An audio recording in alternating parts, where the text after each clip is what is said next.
반려동물들이 그럼 어떤 역할을 하느냐는 거죠. 또 우리 가족들이 있을 때 이모셔널 즉 감정적인 거에 굉장히 의존할 수가 있겠죠.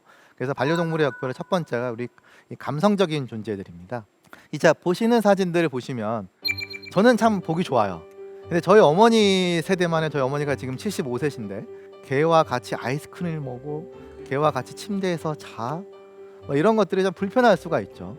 하지만 이제 뭐 저희 세대나 저희 세대 아래로 갈수록 이 반려동물들과 같이 놀고 안아주고 뽀뽀하고 나 먹던 거 주고 먹고 뭐 이런 것들은 사실 뭐 굉장히 흔한 일이 돼가고 있고요.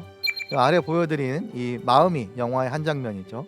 아주 정말 똑똑한 이 리트리버죠. 그 영화 보면 정말 이렇게 저절로 가슴이 따뜻해지는 느낌이 날 겁니다.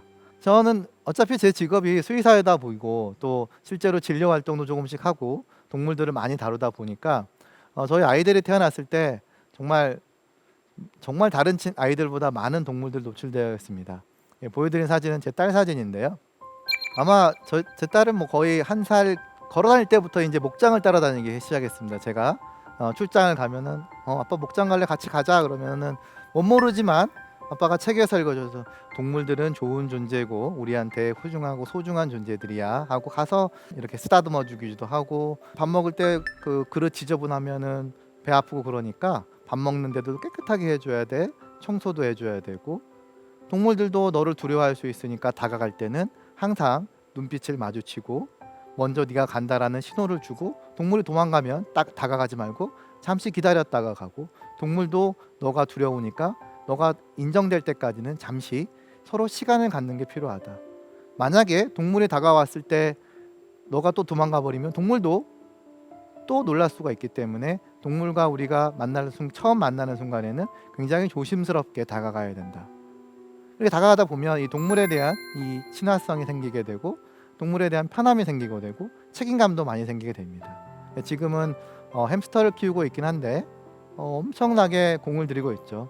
예, 굉장히 소중하게 키우고 있고 가끔 힘들 때도 있지만 가끔씩 보면은 그 동물 햄스터와 대화를 나눌 때 보면 그래도 동물이 있으니까 아빠한테 혼났을 때도 가끔 또 동물하고 또 얘기를 하고 재밌게 하는 거 보면은 좋아 보이기도 합니다. 그래서 아이들에게 동물들이 좋은 10가지 이유, 사실 이걸 다 제가 말할 수는 없습니다. 근데 아이들이 동물들을 키움으로 인해서 배울 수 있는 것들이 상당히 많습니다. 물론 처음부터 적대감을 갖거나 혹은 트라우마가 생기면 다가가기가 어렵겠지만 처음 시작이 중요합니다.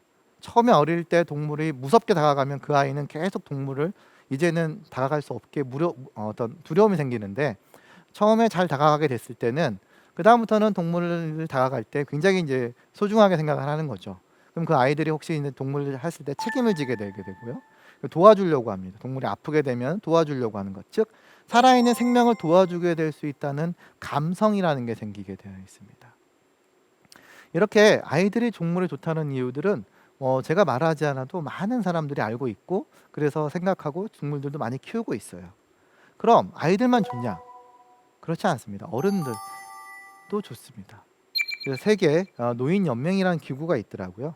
네, 거기서 이렇게 나이 든 사람들이 동물들을 컴패니언이면 반려동물을 키웠을 때의 어떤 베네핏, 좋은 점이라는 보고서들이 발표된 적이 있고 유니버시티 오브 퀸슬랜드에 나온 논문들의 일부 발췌를 해봐도 이 여러 임상학적으로 분석을 해봤을 때도 이 나이 든 사람들이 이 반려동물들과 같이 자라게 됐을 때 긍정적인 측면이 더 많다라는 거죠.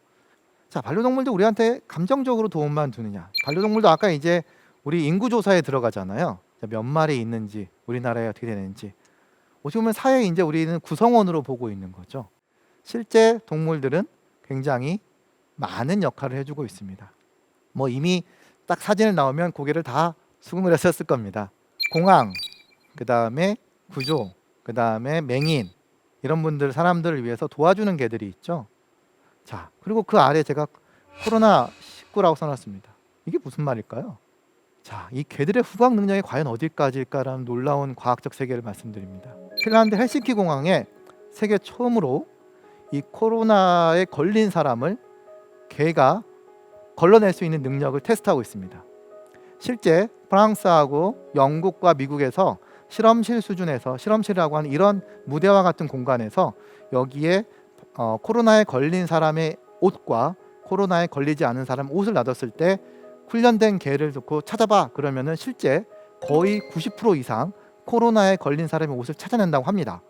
그래서 그런 현장에서의 결과를 가지고 이 훈련된 개를 그러면은 공항에다 투입하자. 그럼 공항에서 들어오는 사람들의 냄새를 맡고 거기서 1차적으로라도 우리가 코로나를 걸린 사람을 분류할 수 있다면 이 통제할 수 있을 것이다라고 그래서 핀란드 헬싱키 공항에서 이런 실험들을 진행하고 있습니다. 결과가 상당히 기대됩니다. 왜 그러냐면 이 개들의 후각 능력이 너무 뛰어나요. 코로나뿐만 아니라 영국에서는 민간 단체에서 어떤 일까지 하냐면 이런 뛰어난 후각령들만 모아가지고 우리가 민간 단체를 만들어서 영국에서는 암을 확인하는 개로 하고 있습니다. 모든 암은 하는 게 아니고요. 특수한 냄새를 내뿜는 암들이 있어요. 특히 폐암류가 그렇습니다. 이 폐암에 걸린 사람들은 이 호흡을 할 때 이 특수한 냄새가 난다고 합니다. 우리는 사람은 잘 못 느껴요.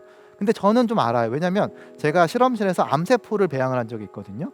근데 유방암세포 중에 특히 특별한 유방암세포들은 냄새가 특별한 게 나와요. 약간의 냄새를 알아요. 제가 느낄 정도면 개들은 확실히 알아냅니다. 아마 그래서 이 사람들의 어떤 그 폐암에 걸린 특수한 암에 걸린 사람들은 아마 폐에서 특수한 냄새가 날 거예요. 그럼 그 냄새를 개들이 알아맞춘다고 합니다. 이렇게 많은 훈련을 시켰을 때 이 사회 구성원으로서 개들은 우리한테 많은 도움을 주고 있습니다. 자, 이런 훈련만 해서 도움만 주는 게 아니라 병원에 가서도 도움을 주고 치료도 도움을 줘요. 왜냐하면 자, 우리가 설마 뭐 개가 치료야. 물론 마음의 안정을 치료도 줄 수 있는 것처럼 치료도 될 수 있습니다. 그래서 여기 치과 병원에 여기 지금 오른편에 보여드리는데 아이가 누워 있는데 리트리버 한 마리가 지금 누워 있죠. 병원이란 존재, 치과라는 존재는 물론 치과는 저도 무섭습니다. 예, 무서운데 아이들은 더 무섭죠. 근데 거기에 자기가 좋아하는 귀여운 리트리버가 있어. 그럼 뭔가 좋다 다가와. 그리고 선생님이 그런 거죠. 이빨 치료 잘 받으면 이 리트리버가 너한테 젤리를 줄 거야. 실제 얘네들이 훈련을 받아가지고 이렇게 가서 뭘 주기도 합니다. 그런 훈련 받은 애들. 그러면 아이들은 굉장히 기쁘죠. 친구가 있구나.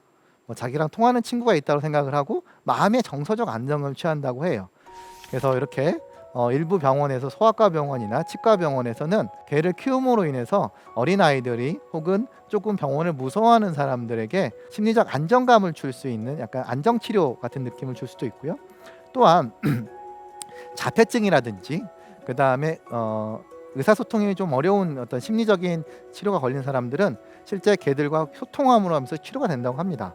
그래서 우리가 그런 것들을 여기서 써 있는 것처럼 애니멀 어시스트 서라피에서 AAT라고 해요. 근데 우리나라는 아직까지 이 AAT라고 하는 게 정립 단계에 있지는 않습니다. 일부 사단법인을 만들어서 동물 훈련을 받은 사람들이 이제 아까 얘기처럼 아이들 중에 집중력이 저하되어 있거나 소통을 잘 못하는 애들은 이렇게 훈련된 받은 개들과 놀이를 하게 되면은 이런 치료 개선 효과가 있다고 합니다. 실제 미국이나 여기는 일본 사진인데 그래서 의사들이 처방을 내려줍니다. 이 사람은 동물 치료가 필요합니다. 그러면 이제 그런 동물 치료를 전문적으로 해주는 그런 기관에 가서 동물들과 노는 거죠. 놀면서 얘기도 해보고 그러면 실제로 그래서 심리적인 치료가 된다고 합니다. 그래서 아까 이제 우리나라에서 일부 있었던 활동들입니다. 울산에서 이렇게 치료된 활동들이 있었다고 하고요.